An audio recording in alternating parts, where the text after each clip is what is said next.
Good morning, Cincinnati, and welcome into, I guess, what could be the final episode of the Bearcat Brunch for the 2022 football season.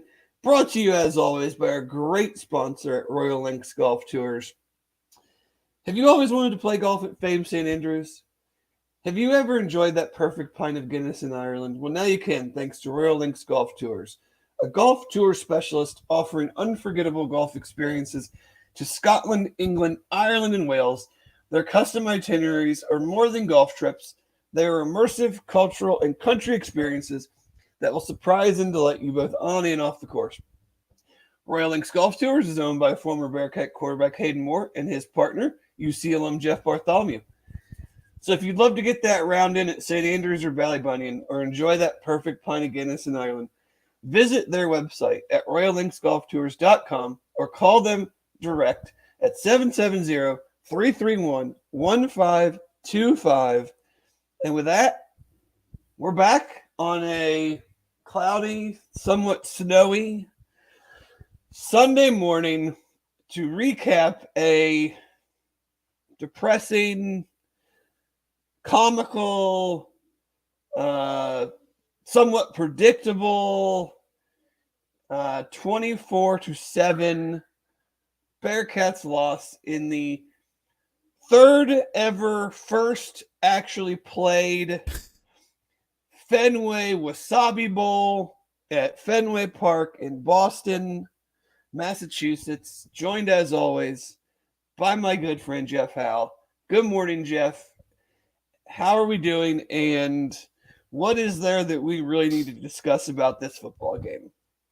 I mean, I don't know that there's like a lot to break down or get into the nitty gritty. There's not another game coming this year for anything to be fixed. There's obviously some things that kind of need to happen going forward. But I mean, there's really not a whole lot to talk about outside of the fact that, they were stripped down at receiver, tight end.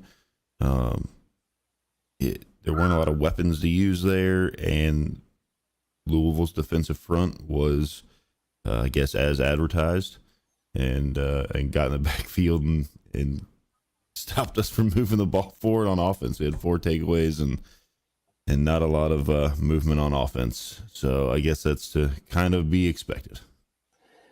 Yeah, it was a display in inefficiency, a display in just a lack of, I wouldn't say understanding, because I don't know what they all went through, but you had a good idea based on, if you watch any of Louisville all year, that's what they were going to do, especially defensively. They were going to bring pressure. They were going to bring probably even more pressure, knowing that UC was without most all of their main passing threats.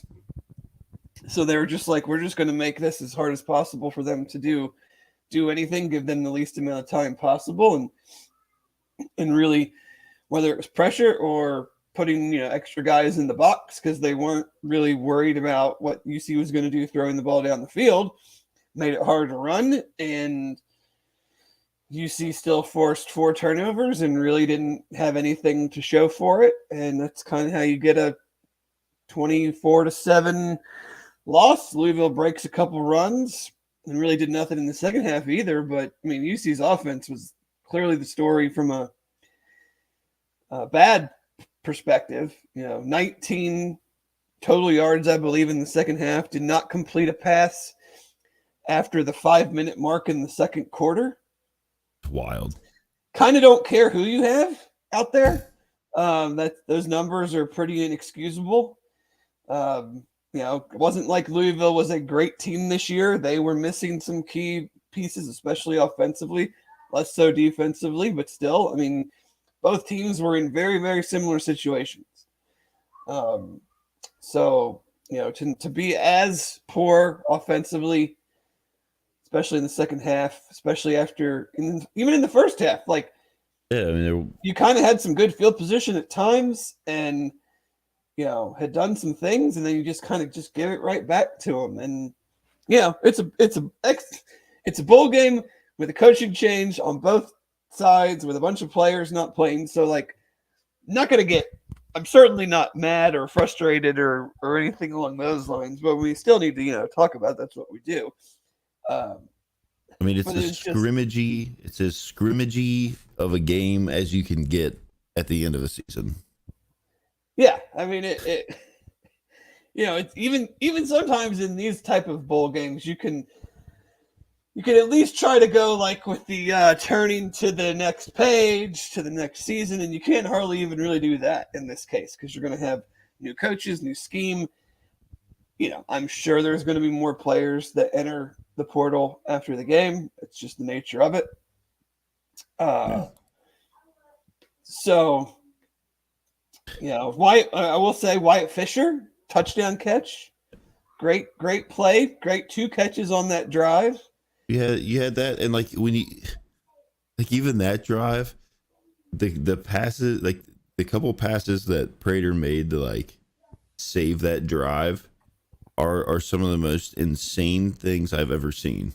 Yes, they still took miraculous effort, and kudos to him. It's just funny, funny, weird, whatever you want to say, but 2 of his best throws were on that drive when he's running for his life and being taken to the ground, and then yet you have 2 throws that stick out to me on another drive on back-to-back plays where he's actually got a clean pocket, and on a slant and an easy 8-yard stop route, he just can't throw it anywhere near the guys.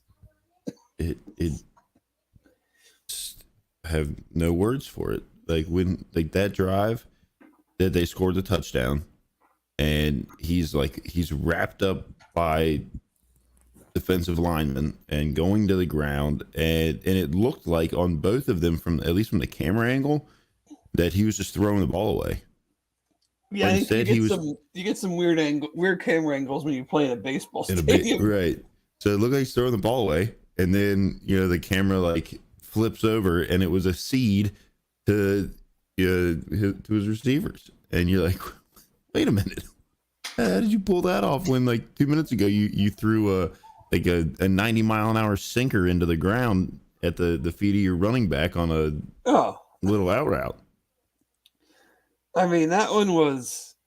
I try to not overreact or anything, but it's 3rd and long, and so they weren't going to pick up the first down on that play. But you're trying to just dump it off to the running back, and it's 4 yards in front of him and 3 yards short, and I'm just confounded by the inability to just make such easy connections.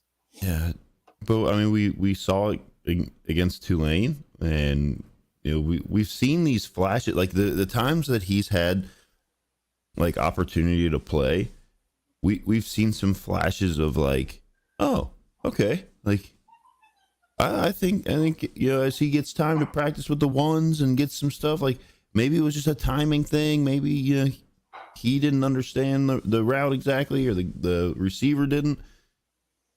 But then he's had some time, and it's still there's things that are maybe timing related or whatever. You're well, I mean, he's had some time to practice with these guys, and I get it. Now you've got a receiving core that's not all the ones. I mean, I think Blue Smith was the leading receiver in the game for Blue Smith, leading receiver, 2 catches, 32 yards.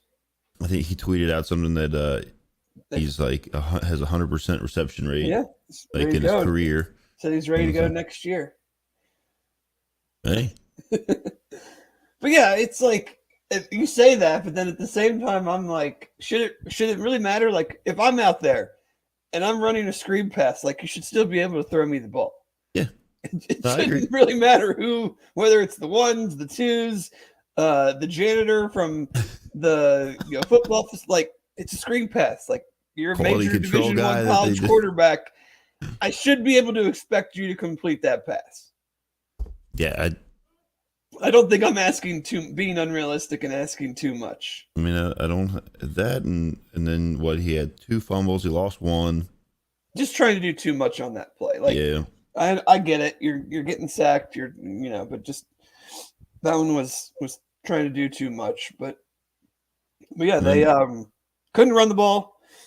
Ethan Wright, leading rusher, 43 yards, 5.5 yards a carry.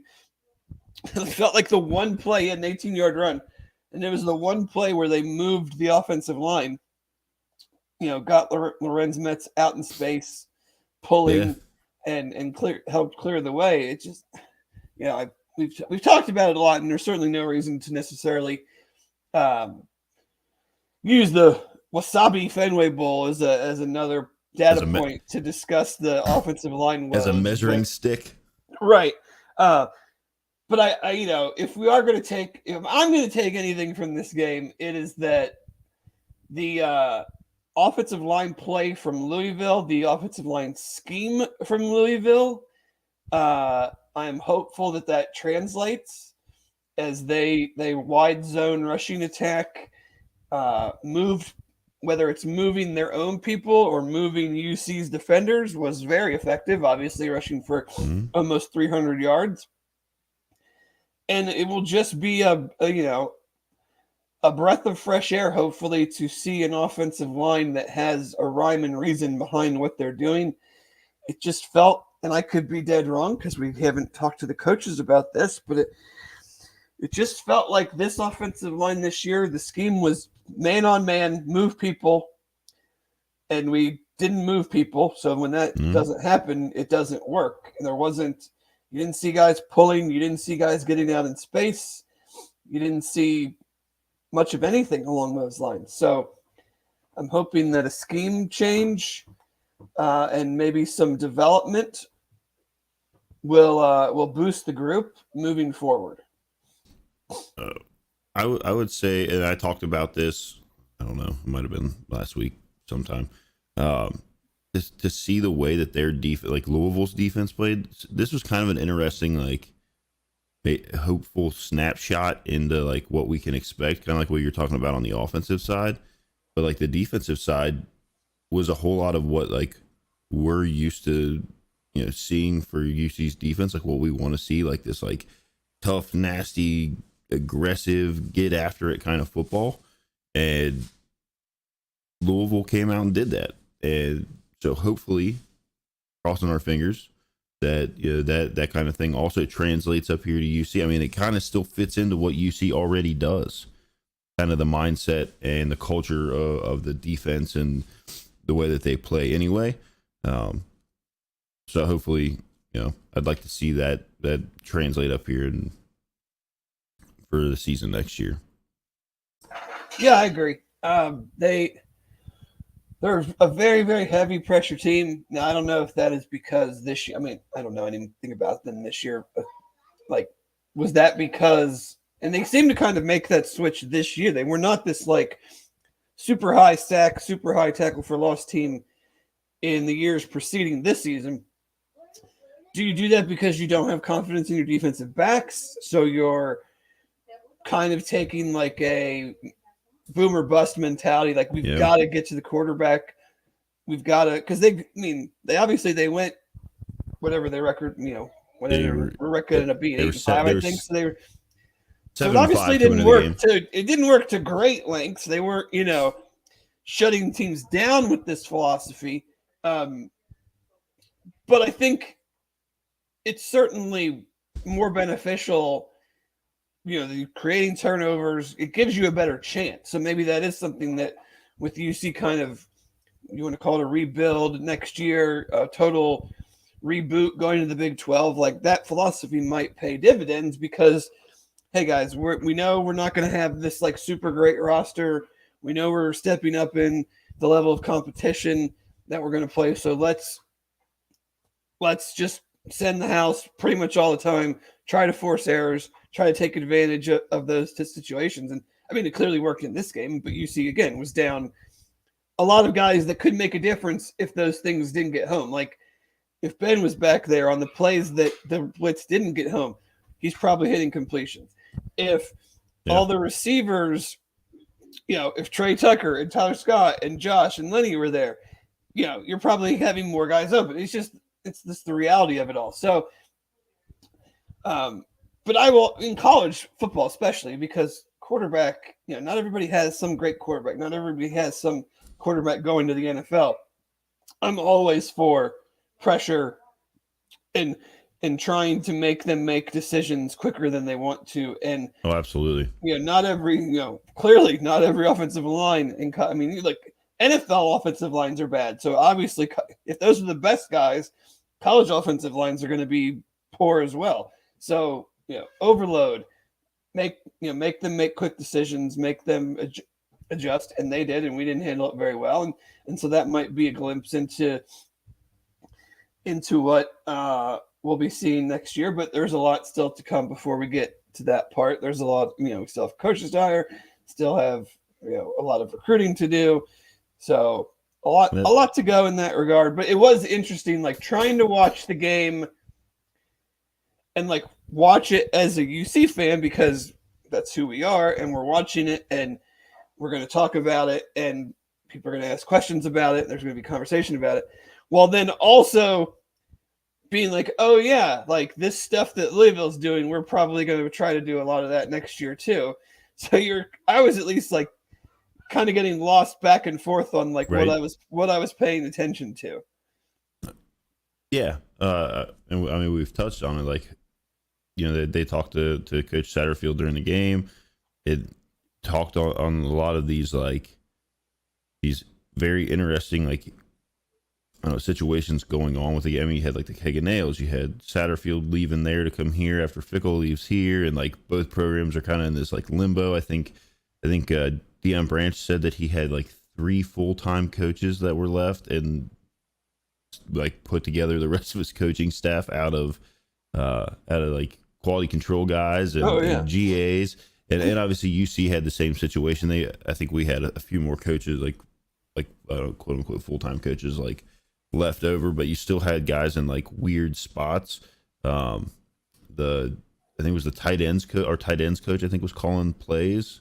Yeah, Nate Letton was calling plays. We think they had 3 coaches. We might have had 5. So I mean, it's like 5, 4. I don't know the number, but and that all goes to the like the state of college football and bowl games now. Anyway, like even if let's say they lose a Tulane game, Luke Fickell's still the coach here, where nothing's changing.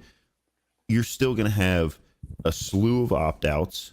You're still going to have some guys that hit the portal, because that's just how things are. And yeah, maybe you have like the continuity of like the coaching staff, but it's still pretty possible that you end up with the same team going into this game with Luke Fickell as the head coach.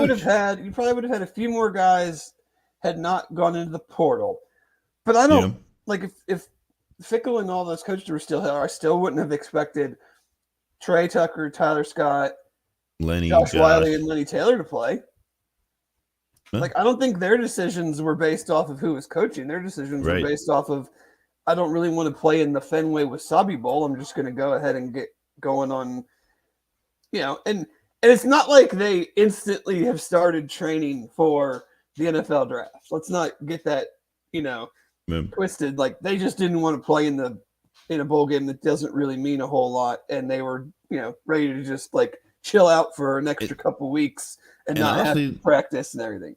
Like, if you think about it, so they go play in the Fenway Wasabi Bowl as skill position players on a field that has, and I didn't notice like anything like super crazy with it, but like the possibility is there, as it always is, that you could be injured in a football game. But when you're playing on a field where they like sod over the infield and it's cold and windy and nasty, like you're kind of still elevating like the risk to injury and your future career. So like I don't hold anything against this guy. I mean, those guys all gave everything to this program for. I know you're not like attacking them for. No, I would no. Believe me, I would. I'm the opposite. Like right. And I think the when the playoff expands to 12, it'll elevate and heighten this even more. Like, I have no interest in these bowl games. Like, I watch them as a fan. I because we cover the team, and I'm going to watch almost all of them. Like they're fun. Yeah. They're football games. I like watching football games. Absolutely. You see wild stuff in these games. But like if you're not in the playoff, like if you don't want to play, man, like that's fine by me. Whether it's because you don't want to play anymore or because you're training for the draft, like the goal is to make the playoff. When the playoff expands, that goal is going to be open to more teams. If you don't make it to that, like, and you don't want to play in name your bowl game, the Jimmy Kimmel LA bowl game, whatever that was, it's totally cool by me. And Grant says Josh is out training in California already, which I am mistaken, but that's awesome. And it's guys have played for 4 or 5, sometimes 6 years. They've had endless practices. They've gone to school. Like, if you don't want to play in some bowl game that honestly like doesn't mean much of anything, then that's totally all right. Yeah, and especially a bowl. I mean, I know this is a conversation that could go on for a very long time, but like outside of like guaranteed money for these kids to come to some of these bowl games once the playoff expands, like I don't know how it becomes a thing. No, I mean, I think ESPN owns so many of them that I can't see them going away because Chad and I touched on this a little bit on Thursday night. Like even what we would consider to be like the worst bowl games still outrate like the best college basketball games. So if you didn't have the Wasabi Bowl on yesterday, you're adding another game of college basketball on that you weren't going to normally put on ESPN. So it's not going to be that great of a game if you weren't already finding a way to air time slot for it. So all these games yesterday, there was like 4 or 5 of them. They certainly don't want to put other programming on because they're not going to come close to getting the ratings that they get.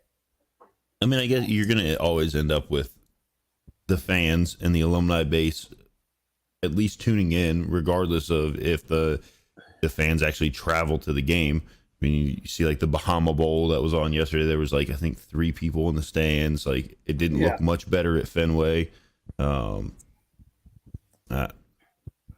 That part of it is always going to be. I mean, there were tickets to the Fenway Bowl that were going for like $15-$20. Oh, for sure. As it came up, and I mean, I said it on Tuesday. If it wasn't a 12-hour drive or $500 plane ticket, I probably would have gone.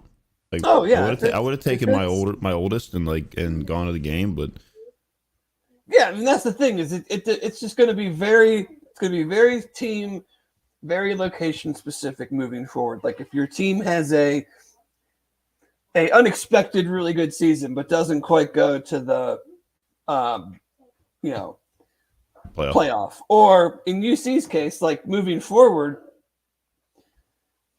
they don't go to the playoff, but they're going to be going to bowl games in Florida and Texas more than likely instead of Boston, Annapolis, Maryland, Birmingham. So like, sure, like if they go 8-4 in the Big 12 and it's not like anything special of a year, but the game's in Orlando in end of December, I'm sure people will be like, yeah, that sounds like I'll go make that trip. That's a good excuse to go somewhere warm. Right. So, it's just going to be very specific. Matt brings up he'd rather have watched the Arizona-Tennessee basketball game than these Bulls. I would too if they were, not going to let Arizona shoot a gazillion free throws, but that's for a different podcast. UCF superfan said bowl games like this basically become similar to a third NFL preseason. Let's see what we have in the backups. I agree. I mean, in cases where you're not like getting a new coaching staff, like absolutely, because you're going to have your best players are probably opting out, and it is going to truly kind of be like a extended version of spring practice getting ready for the next season, because you will use those bowl games to to work in who you expect to be contributors the following year. You will use the bowl game to see how guys handle in-game situations for the first time with no real stakes on the line. Right. If a guy doesn't handle it very well, it's not like, you're like, well, we can never play him again. It doesn't mean anything. So. And the other thing, I guess the NCAA this year put in that waiver for it doesn't affect redshirting status or anything like that. So, you got some guys maybe that, and it's partially because you have teams that have dudes going into the portal and leaving, and they wouldn't be able to field a team potentially if you don't let these kids, they don't want to burn a red shirt for a meaningless bowl game. So if you tell them all right, this game doesn't count anywhere in there, so you can actually put some guys on the field and see more of those guys that you've seen in practice and running on your little scout team in practice or whatever against another opponent that isn't someone they've seen all year. Right. Yep, yeah. But I think we just spent 25 minutes on a game where we completed 0 passes in the second half and apparently had 138 total yards, not 127. Oh. So I don't want to shortchange them. Yeah, let's move that one up. I mean, Ivan Pace, I think he had 17 tackles on his own. Yeah, I mean, the defense gave up 2 big runs where they were pretty much just out-leveraged, put 3 wide receivers on one side, ran the ball to the other, and there was really nobody over there. But I mean, you forced 4 turnovers and have 2 interceptions, 2 fumble recoveries. You're just the offense just didn't do anything, didn't help you at all.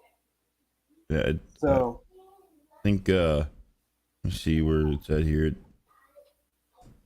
Justin Williams he wrote a very, very nice article in The Athletic that if you're not subscribed there or whatever, you should, because it's a good place for information, and Justin Williams writes incredible articles. But he wrapped it up by saying the Bearcats closed the book Saturday.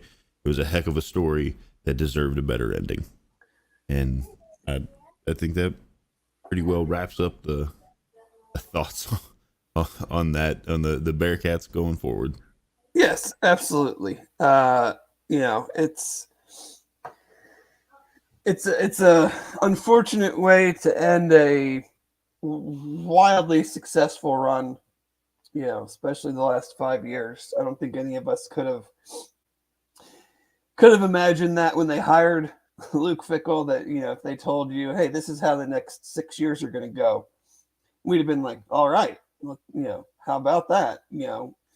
But considering most people didn't even think he was going to stick around more than 2 or 3 years, couple years. That's been the way that it's gone. You see, and also in the group of 5, you see these guys, they have one successful year, let alone 2 or 3 back to back. They're almost always out the door. So, and it wasn't like people weren't showing up at his doorstep, knocking and saying, "Hey, we've got a head coaching opportunity for you over here in the Power 5," and he, I know we don't really want to get in the weeds on the coaching changes again, but for a guy to stick around here in a group of 5 school and do what he did and bring the kinds of guys that he brought in and turn away the different suitors that showed up for him so that he could continue to build things here, and he stuck around as long as he did. Maybe he gets a little. I think it just sucks that you lose that final home game. Ends the winning streak, ends the chance to win 3 conference championships in a row, and things just kind of, obviously that next morning, right after we got off of here. Yeah. Literally less than 15 minutes. Is when it all started snowballing. So, and now here we are. But, I think there's, everybody has their reasons. I think Wisconsin is an excellent job. And I also think that, he might have seen some things that are now coming more into focus. as far as roster and things of that nature that might have helped make that decision. Now that's on him and his coaches, but he does have the ability to then, when you're wanted, you have the ability to not have to fix that. Right. You can go and fix somebody else's mess but the way things look right now, I mean, like credit to Satterfield and the guys, the coaching guys that have stuck around. It seems like the recruiting weekend is the first one. Obviously that I don't know if they're still doing stuff today or not. But it seems like the recruiting weekends are going well. Like Brady Drogish, he's sticking around. So like a lot of we did lose some guys that decommitted and are going elsewhere, and a couple guys that win the portal are gone, like whatever. But it seems like they're holding together a recruiting class a little bit better than some other coaching changes have seen, where like entire classes, and I mean there's places where like the whole it seems like the whole team is entering the portal and they're not having coaching changes. So yeah, it'll just be, they've got a lot of work to do. They've been very quiet on it. We're trying to get information. Obviously, that's what we do. But they're just keeping it quiet, and it takes a while to build up trust. And there's an element to it also that, like, the reason a big reason it's quiet, and a big reason it might seem like it's a little bit slower, is like Pat Lambert and Max, your two main recruiting contacts, your two main guys that kind of have an idea on what's really going on, are gone. Yeah. So we're trying to get information from totally new people who don't know us, and they don't know who we are. They don't know how we handle things. We're lucky that Chad has a good relationship with some guys on the Louisville site, so they can, vouch for us. But I don't think telling us what's going on with recruiting right now is a super high priority for them. No. And hopefully, as things go and, relationships can be made and trust can be built, that we can get that information and relay it to the fans, in the way that we typically do.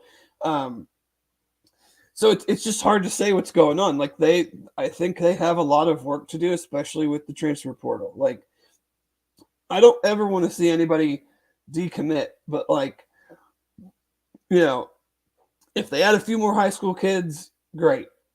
They've already lost about roughly half, a little bit more than half.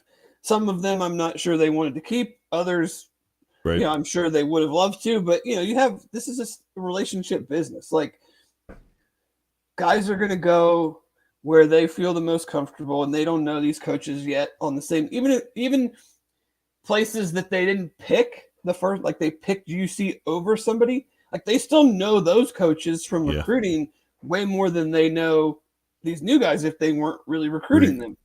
Exactly. So, you would love it if they were just like, yeah, I committed to UC and that's where I want to be. And I think some have felt that way and are doing that. But the reality is like, guys are going to go where their position coach is, where their head coach is, as long as it's on the similar level to UC.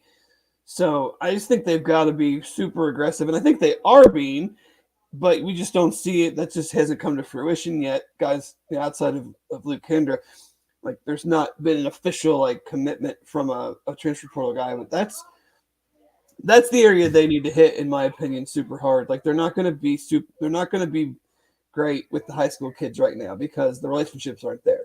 And we've talked about the way to success anymore is that, like, you're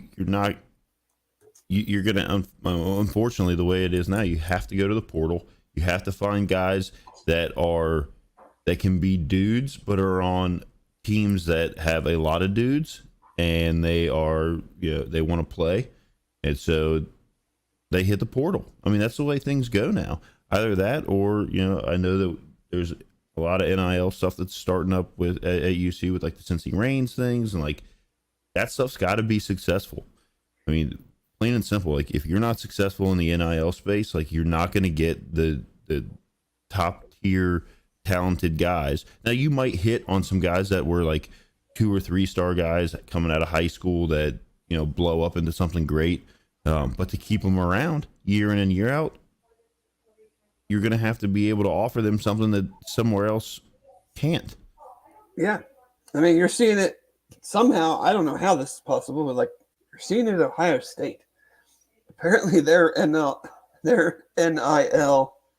is not exactly like in the place that you would think an Ohio State's would be. I mean, they just lost a commitment from the number 1 player in the 2024 class, who I'm not sure it's necessarily in name, image, likeness driven. Yeah. I mean, his dad played like 12 years in the NFL. I can't imagine they need a ton of money. Right. But is that the kid with Raiola? Yeah. I don't want to butcher his name, but his dad played in Nebraska. His uncle's the offensive line coach. There's a lot of thought that's probably that might be where he ends up. But yes, that is super important. And like with the portal itself, I'm not looking as much at like how ballyhooed and how highly rated you were coming out of high school. Like I'm looking at, have you done anything? Like there's some FCS linemen that I think UC has at least contacted that have been FCS All-Americans and conference first team All-Americans. Like I'm more interested in those guys than just some backup from like SEC school who's in his 3rd year and has never seen the field, but was a 4-star. Yeah. Like UC needs guys that can come in and play and that they have like a baseline understanding of what this person can produce. Well, I saw an article on it, and I should have saved it and I didn't. But like the number 1 guy, like dude that everybody apparently is going after in the transfer portal is I think an offensive lineman from an FCS school, and I can't remember what his name is now. I'm sure. Like I mean, there's good players everywhere, and you've just got to contact them and see where things stand and go from there. I mean, but the portal window closes at the middle of January, but that's just to go in the portal. You can make a decision whenever you want. But if you want to play, if you want to be in school to enroll for be able to play spring ball and all that stuff, the winter semester, whatever you want to call it, spring semester, and then play spring football, you're going to have to make a decision, fairly quickly. But I still think that it's been a little bit slower than I expected. Like I expected dudes to be in the portal and make a decision within days. And there have been some, but I know, like I noticed earlier this week that for some reason 24/7 lists the top 89 portal entries, and only 21 had already made a decision, and a few of those were in the portal prior to like this window opening and then have made a decision. So guys are taking a little bit more of their time. I mean, like the one kid, Amari Gaynor from Florida State, he's visited UC, he's visited West Virginia, he's visited North Carolina, and now he's heading back to Florida State for more bowl practice. So he's clearly probably not going to make a decision until after a season's over. Yeah. I mean, I don't know if that's. I mean, you got to think that like coaches are still being aggressive about it. It's just like these guys are kind of they're biding their time. Maybe they're waiting on NIL offers from some places. I mean, you kind of hate to look at it that way, but is it like this situation where you go visit this spot and they say yep, we'd love to have you. We got a spot for you. The things you put on tape and the things you've shown, like you'll likely be in the mix to be a starting guy. This is the NIL offer we can put together for you. Take it or leave it kind of thing. And then they look at get back to us, whatever, not take it or leave it, but get back to us. And then they go over to this place and they put together their pitch, and they're at the end of it, there's that NIL offer, and they're like, okay, I can go here and make 500,000. I can go here and I can make it's only 50,000 or whatever it is. I know those numbers are whatever. I just threw them out there, but yeah, it's going to be interesting, I think. And then you're going to end up with guys that you just because you go in the when you go in the portal and everybody's like, oh, they go in the portal, they can come back.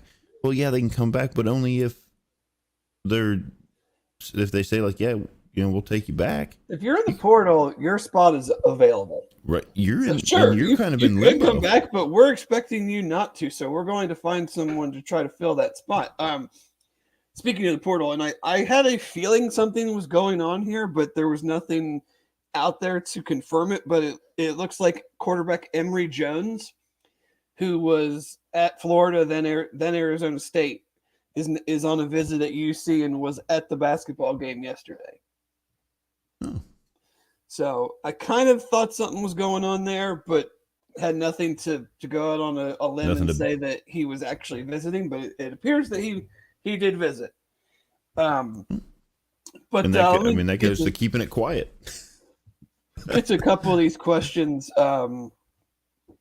Marcus asked on the roster, agree on offensive line needs, any other gaps you have thoughts about? Yeah, they need some corners, clearly now.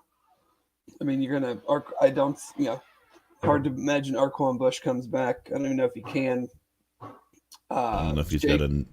Jake Hughes and, obviously going to Kentucky.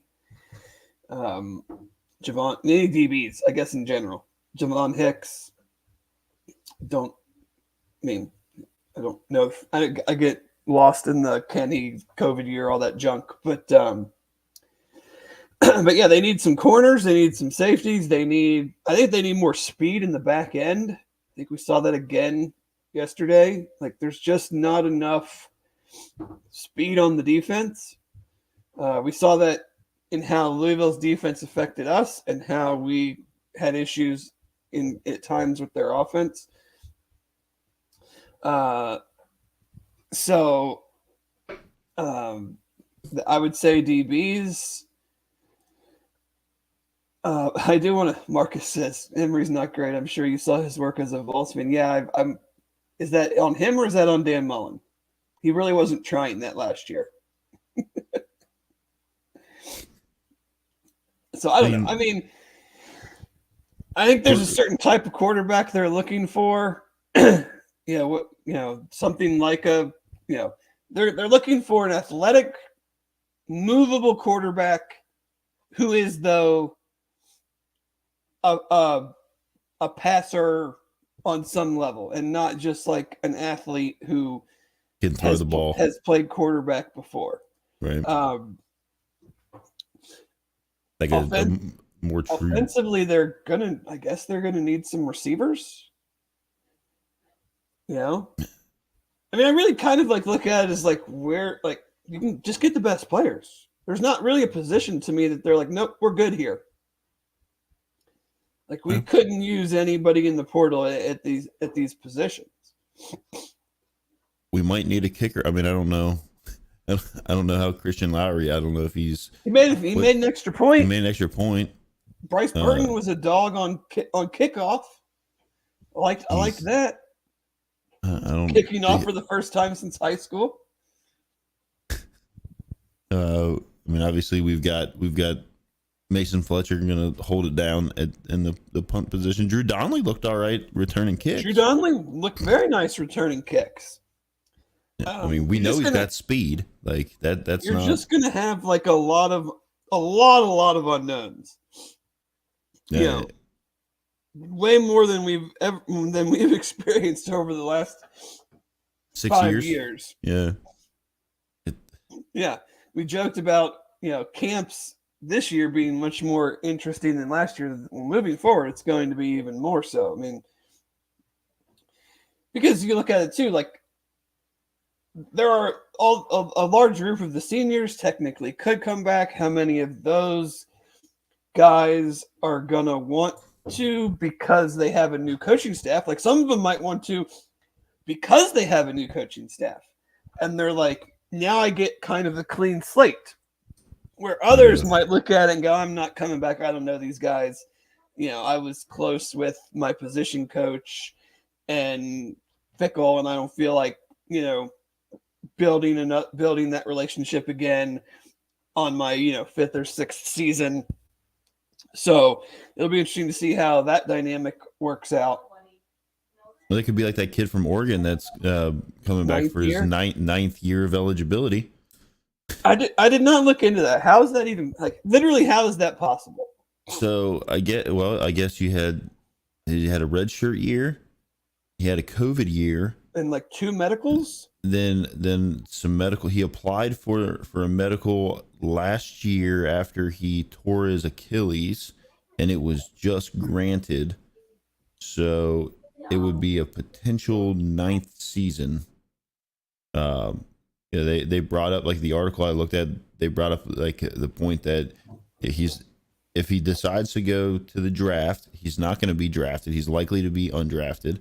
So if he lands on a practice squad, he's looking at, what do they make, like $12,000 a week or something, I think, to be on the practice squad, which is obviously not pennies to anybody, but that's only during the season they're making that. It's not like every week of the entire year. So they're like, you probably make more money as okay. So looks like Chad's saying it's 3 injury seasons. So maybe he had 3 injury seasons, I guess, and was able to stretch it out this long. He's got his I think the thing I read, he has his undergrad degree completed. He completed a master's degree, and something I saw, he was going to go back and take like instructional yoga and something else for like add on like certificates to his degree. I mean, look, sounds like one of my years. I'm not hating on anybody that wants to continue to play at the college level if it's they're going to let you play. Yeah, and you can get your schooling paid for and add more onto your resume of that. I mean, who knows? The dude's probably going to end up as a coach somewhere. I don't know him. I don't know what his, like, obviously, he plays for Oregon. Like, I didn't even know who he was until they said that he was going to get a 9th year. But you got to think, like, if you spend that much time in a program, they might as well just hire you as some sort of coach. Yeah, for sure. I mean, they're gonna keep paying for you to go to school and paying for you to play at Oregon. Like, I can think of worse places to spend 9 years. Now, the injuries and everything are probably take a toll on them at some point. But if you're not going to end up being in the pros then why not? That goes to the same thing as like Stetson Bennett and Lamar Jackson. Like those statistics of, they came into the NCAA at the same time. Yeah, they're the same. Well, they're the same age. Same age. Yeah, they're the same age. Lamar's in his 3rd or 4th NFL season. And he won the Heisman in 17, and Stetson Bennett was a finalist for the Heisman this year, and they're the same age. So, but Stetson Bennett's had a very long journey through the ranks of college football. So, yeah. So, Scott, did we see yesterday the lack of offensive player development under Fickle? I mean, I don't think it was just yesterday. Like, I think offensive line wise, this season has amplified the lack of recruiting and lack of development in the offensive line. Oh, it was kind of spoiled to have guys that were able to come back for the whole team last year damn near was on like their 6th year. So yeah, and the offensive line wasn't great last year either. Like, Jerome Ford made a lot of things look better than they were.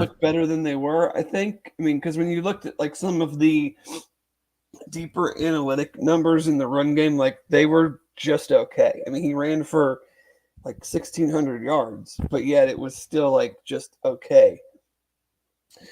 So I think we, and that's the weird part about it is, like, we constantly hear like we're an offensive and defensive line driven program, and I'd say over the last 2 years we've been pretty underwhelming in not in the defensive line, but on the offensive side, especially this year. Like, I didn't see guys didn't get. I don't feel like guys got better from last year. Like, your mainstay guys, they didn't seem to get better. So that goes to the lack of offensive player development. Yeah, I mean, I had high hopes for Mike Cummings. I mean, he comes in and he had two guys from Central Michigan get drafted in the top 4 rounds of the draft, and they had the leading rusher in college football last year. So why would you have not been optimistic? Does that go to like? I mean, does that go to the scouting ability of recruiting offensive linemen that have the ability to translate into something like that? I mean, I don't know. It was just frustrating as the year went on to just not see them really have making strides. Making strides, getting better. You'd have better games here and there. Like you had the 2-game stretch, Tulsa and one of the other games kind of in the middle of the season. But then it like instantly reverted back to just being just blah, like not good. And I don't know. I mean, I think that is above all else, going one year to the next, that is the thing that I am uber focused on. I said it on Twitter yesterday. Like, I kind of don't. I mean, this is the wrong view to take, and I say this half joking, but like, I kind of don't care how the rest of this recruiting season goes if it doesn't have anything to do with a bunch of transfer portal offensive linemen. Like, you can sign all the high school kids you want. You can bring in all the other transfers you want. Like, I am, maybe to a fault, basing the success of this recruiting period on how many transfer portal offensive linemen can you get. I mean, that's fair, because if you look at yesterday, and I know that yesterday is not necessarily the greatest like sample or whatever you want to call it, but I mean, Evan Prater was sacked 7 times. Well, I just look at it from moving forward. Like, Jake Renfro was your best lineman. He was out all year. He's not coming back. He's going to Wisconsin. James Tunstall, not coming back. Dylan O'Quinn, not coming back. Lorenz Metz, not coming back. Now, someone can tell me I'm wrong and that they do have another year, and that's fine.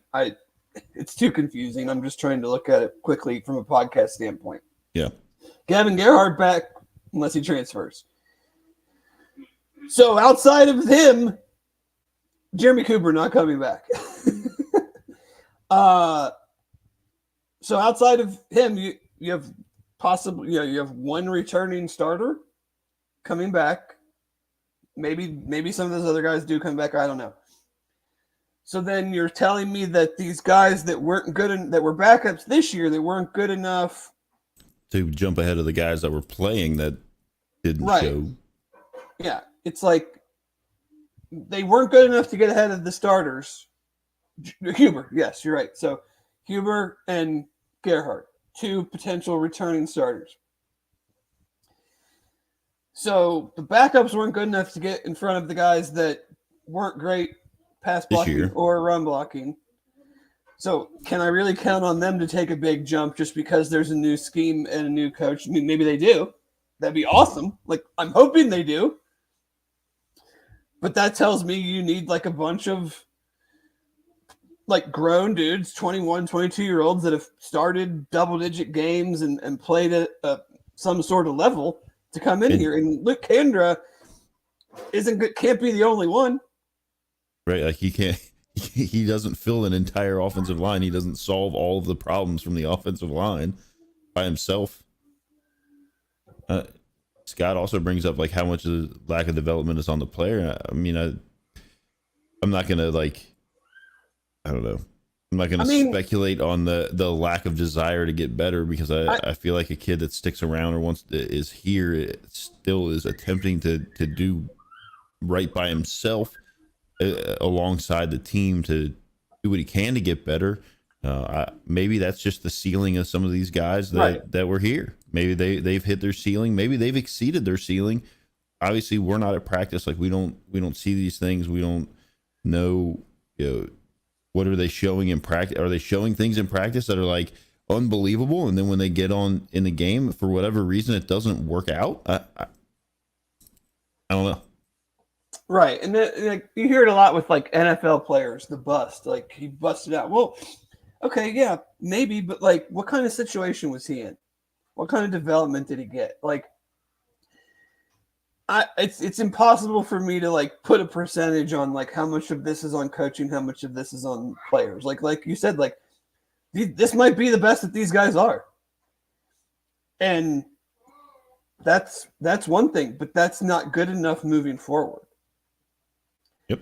So you have to find players that have a wider variance of development potential. You have to find players that have a higher floor. You have to find players that have shown the ability to progress. You know, and maybe that's it. Maybe it's the higher maybe the higher floor is more important than the higher ceiling, because when they get into a situation and they revert back to like the what they are, if their floor is way down here and that's where they revert back to, as opposed to somebody whose floor is up here, and yet maybe they do have that higher ceiling and they can, but maybe the floor is really the key component there.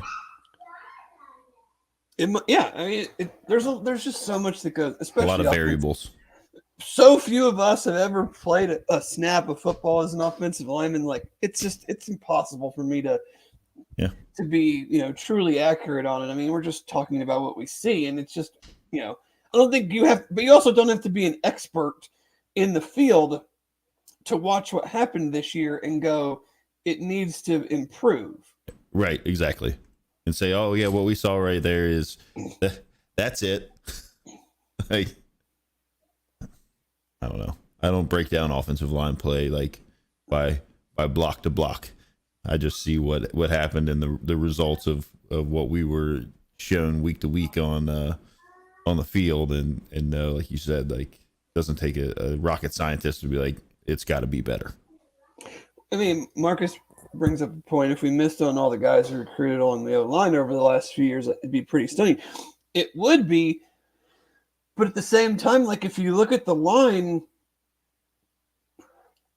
the starters for the last couple of years have all been older guys that have been in the program for a long time. So to me, that says like there were no, like, outside of Renfro and Huber this year, there weren't any younger guys that came in and like really developed and really progressed and took one of these guys' spots. And they've certainly recruited plenty of them over the last, obviously your first year, you're not going to be expected. And even kind of your second year, you're maybe not going to be expected. Renfro the exception, but like, there's no sophomores or juniors like that pushed any of the older guys out. So that's when you have the slogan "Iron sharpens iron," and it just seems like there wasn't a lot of sharpening going on there. No, I mean you kind of had the same and same in offensive line. A lot of the time is good. Like, you talk about continuity, yeah, but in this case, I'm not sure if the same what was good, because that tells you now, looking at it, that like none of the guys that they recruited in, say, like 18, 19, 20 were able to push, maybe 19, 20, 21, like able to push these guys out. No, but Gerhardt would have probably been the starter at left guard if Renfro didn't get hurt. So he would have been in that situation, but there's just very few of them over multiple years. Scott says he hates to say it, but it was butter sharpening butter. Didn't really think about all that and watching them get bulldozed all day yesterday. Yeah, it wasn't great. Wasn't great, but we'll see how things go. Yeah, obviously signing day is Wednesday, so we'll get an idea of if there are any other any other high school surprises. No, newly committed defensive back Jaden Davis had 2 interceptions in the Army All-American Bowl yesterday. I believe that was his first game back from injury this year. So that's promising, and we'll see. We'll see if I don't know if anybody that they brought in this weekend was a transfer, if they were high school, if they're working. Are they still? Is there still stuff going on today? Are they? I think the dead period starts today, but I don't know what time. I mean, obviously they can still have guys on campus right now, but I don't know when that officially starts. Like when that moratorium starts. You can still have conversations with kids next week until signing day, but you can't have visits. Okay. So I mean, I don't know. We'll see how that all shakes out. Obviously, like Chad's working behind the scenes, and our guys are doing that to try to start these relationships with some new guys in place to get the information that we're able to put out in the manner that we always put it out, like you talked about at the beginning. So while there's a transition going on there, it's obviously something that we always put our best foot forward in that situation to try to be able to get the best information out there to everybody that subscribes and watches our content, and we'll see where that goes in the coming months. Yep. So we there'll be a lot still to discuss for a while, whether it's coaching staff or recruiting, and then they start right back up, and as Carrie said, in 3 weeks with the winter workouts, and then we'll be into spring practice. So it certainly never stops. But let's spin it to some Bearcats in the NFL, and I have not looked at my TV guide yet to see if I'll get to watch Desmond Ridder today. I'm gonna be really upset if because I don't have what is it? You got to have Sunday ticket to be able to watch everything in direct TV. Yeah. So that sucks. Hopefully that'll be a game that is on here, because I think the ratings for that obviously would probably be pretty decent. I think it's a 1:00 game. I think he's a 1:00 game, which is good, which might bode well because it is a 1:00 game.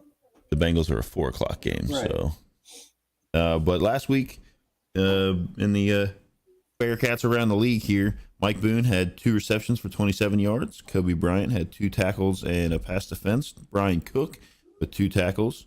Marquise Copeland, 4 tackles and a quarterback hit. Jerome Ford continues being pretty good at returning kicks with 4 returns for 87 yards. Sauce Gardner, 4 tackles and a pass defense. He's had a pretty decent season. Travis Kelce, 4 receptions, 71 yards. Jason Kelce, back with 0 sacks allowed and no hurries allowed. Chris Moore, 10 receptions, 124 yards. And Myjai Sanders, 3 tackles. So, I mean, I think it's. I think we've said it already, but I can't unless Sauce Gardner pretty much has defensive rookie of the year locked up. Oh, absolutely. I mean, barring any kind of craziness. I guess what? Him or Tariq Woolen in Seattle? Because I think he's got more interceptions. But I think Sauce has just been kind of gotten the fame and the recognition a lot more than Woolen has. I saw a stat for Sauce that he has 18. He's had 18 targets this year and allowed 17 yards. So that's pretty good. So 2 less yards than the Bearcats had yesterday in the second half. That's pretty good. Come on, Dave. So yeah, I mean, and we've said it every week. It's just nice to be able to flip through games and be like, oh look, I mean, the question kind of becomes now, and I don't know where he stands with corners around the league, but are we gonna, or where are we in talking about all pro, not Pro Bowl, because Pro Bowl doesn't mean anything, but all pro voting? Is he gonna be a first or second team all pro as a rookie? It's like you said, I don't have the breakdown of all the other corners in the league, but you got to think there aren't many that are doing what he's doing. No. So and it's true. I mean, we also hit on the point that everybody was oh yeah, look at the competition they played in college. These guys weren't Like, just wait till they get to the NFL and they just get totally dominated, and they're still dudes in the Well, NFL. it was clear. That It was was clear to clearly just us. people being no, but it was just clearly people being, you know, whatever you want to say, because like he did it against everybody, Yeah. every game. Like no one ever, he never had a bad game. Like no one was ever able to be like, we got him this week. Yeah. Yeah. The thing was like all, and I guess maybe it was like, his reputation coming into a lot of those games last year, especially where they were just like, well, we're not even looking over there. And instead they had to look to the other side, which wasn't a much better option to throw at the other side. So I don't know. It's nice to see these guys doing what they're doing in the NFL that they did here, and hopefully today is the start of that for one Desmond Ridder. Yeah, I mean that's the thing. It's like how he plays the rest. Because he's going to get the ball the rest of the way. There's something weird going on there with Mariota. Yeah, because like he's having knee surgery, but he's also like not around. So I don't know if he's like taking his ball and go like almost like taking your ball and going home type of thing. Like you thought you shouldn't have gotten benched. Right. You should have been benched weeks ago, and they might still have a chance to win their terrible division. But oh god, that's awful. Is that going to be potentially another one of these teams that gets into the playoffs with like a losing record? Was that like a la Seattle a few years? Well, like, I mean, maybe not, because they've got to play the Bucs. Still have to probably get to play more games against those teams, at least one or two more. I don't know. That's not a good thing down there, but hopefully he's going to get 4 games to see how he goes and to put them in a position to hopefully maybe for our sake. Like I don't want him to draft a quarterback in the first round, because that would mean that he didn't play well and they still feel like they need to draft somebody else. But yeah, I mean that's the most interesting thing you see in the pros going on right now. I mean all these other guys have kind of been playing all year and been playing all year or in and out, and or you have like vets that are doing what they've Travis and Jason do what they do every week. It's Travis is the fastest tight end to 10,000 yards, and yet another 1,000-yard season. Like the dude is, I don't know that anybody when he left UC was predicting all of that.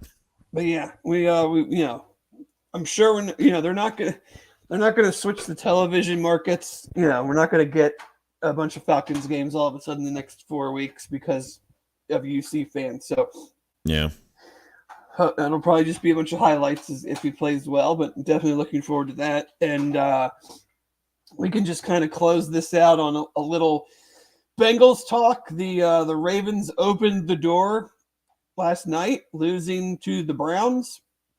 Now the Bengals, at least right now, are in first place in the division. I guess technically third in the AFC. Mm-hmm.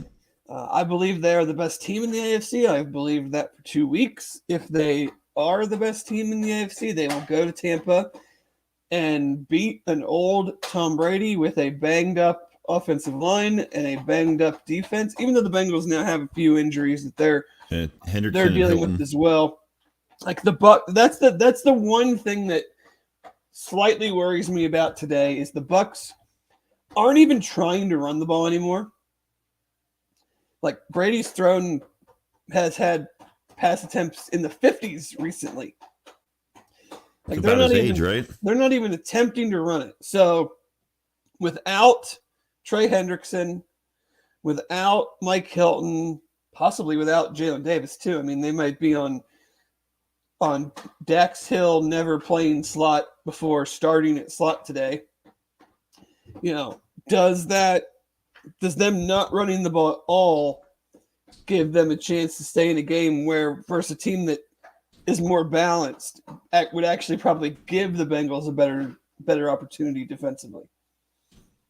Cam Taylor-Britt has really been like, he showed some Yeah, but he's on the outside. I'm talking about like over the now we're gonna have two rookie starting DBs, one in the slot, one on the outside. Like I don't love that, and you're down your best pass rusher against a team that's not really going to try to run the ball.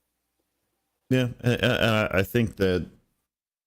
I mean, this is going to be one of those games where the defense just needs to do enough, and then let Joe cook. I mean, like as long as I know they said like Higgins is supposed to play and Boyd is supposed to play. As long as I think we are fully healthy across there. Yeah, I think the defense can do enough. The Boyd thing, I mean, the bone popped through his finger, so we'll see how much. Right, but I mean, like catching the ball is different than being a defensive player and like just being like, yeah, just wrap it up, like. But I don't think they would even like entertain the idea of him playing if he didn't show this week that he could catch a football. Right, but you have catching the football, you have guys trying to swat it, knock it out of your hand. Like how strong is your grip strength when you go to the ground, or when you're getting tackled? Are you able to not put your hand? Like there's so many different variables when you're a receiver and you injure your hand. I don't know. I'm just like. I'm kind of taking anything they get out of him today would be great. But, Vita Vea is not playing, so the Bengals should have some success running the ball. The Bucs defense has not been great. They've got some injuries at linebacker too, so this could be very similar to like the Titans game where you just kind of just do enough, just try to, but if you're this team that we think you are and that you think you are, you go down there and you get the win and you set yourself up for the last three. Yeah, because I mean, obviously, like we go to New England. We're in Foxborough, right? Yep, to New England on Christmas Eve. Then Bills, Ravens. And Bills. So really. You should be rolling into, if you, like you said, if you're the team that you show yourself to be and you want to make it to the playoffs and you want to do all these big things and, whatever, they got to play us and all this kind of thing. Like you win these next two games and then the Bills roll into town and they almost, well, I guess they barely squeaked by Miami last night. Won last night. Yeah, came back and won. So, really that doesn't affect the Bengals much because they get to play them. So as long as you take care of business, the Bengals are still in the driver's seat to try to get that number one overall seed. They can get the number one seed if they win out and the Chiefs lose again. So the Chiefs are still one game. They're 10-3. The Bengals are 9-4. So they would need them to lose one of their last four, and the Bengals win out, and they would be the number one seed. But as it stands across the last, well, really, I mean, since just before the bye, the Bengals are taking care of business and doing what they got to do. In the face of not having Jamar, last week you only had Jamar, and Burrow's still doing what Burrow does, and these other guys have stepped up. Trent Irwin and Trent Taylor and whoever he decides to target to throw. Mitchell Wilcox, who at the beginning of the year was like public enemy number one for not being able to long snap like at the drop of a dime, and now he's out there catching passes from Joe Burrow. So it sounds like Julio Jones will not play today for the Bucs. He's been battling a knee issue. So, well, let's just tee off on old Tom and maybe old Tommy. Yeah, go after old Tom. I mean, they got brutalized last week, so just do it again. Yeah, that's right. So, but yeah, I think this might be our final one. So I want to thank everybody. Thank Royal Links Golf Tours. Thank you, Jeff. Thank you, Hayden. Hopefully this helps bring some great business to you guys. I know I'm looking forward to talking to those guys and seeing how things went and getting my trip set up with them as well. Thank you to everybody that was on every week. some weeks, 1 week. We appreciate all of you guys jumping into the chat, helping us move this thing along and grow this podcast, this part of Bearcat Journal. Had a lot of fun. Wish we could have talked about a few more wins, but it was still a lot of fun. And I think a good thing to have moving forward. I think we brought something to the space that was sorely needed. A way to talk about the games, fairly quickly after they were over and not get lost in the NFL shuffle that everybody else gets swept up in. So thank you guys to that.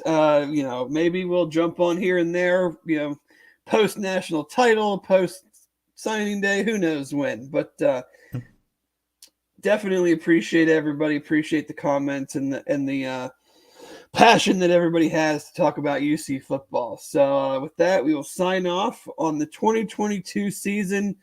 Again, big thanks to Jeff for joining me nearly every week. Right? Yeah, there were a couple hiccups nearly here and every there. week. Actually, I think just one that I didn't make that we actually should have. But yes, that is right. Thank you. Had a lot of fun with you talking Bearcat football. Again, been a blast. Thanks to Royal Links Golf Tours. Please hit them up if you're into the golf, if you're into the destination trips. These guys know what they're doing. Jeff and Hayden. Jeff especially has been out there to that part of the world countless times. Over 100 rounds played on these courses.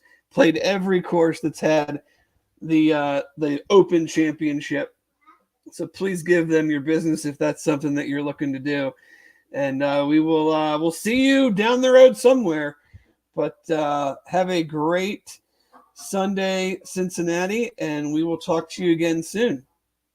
Absolutely. As always, go Bearcats. Go Bearcats.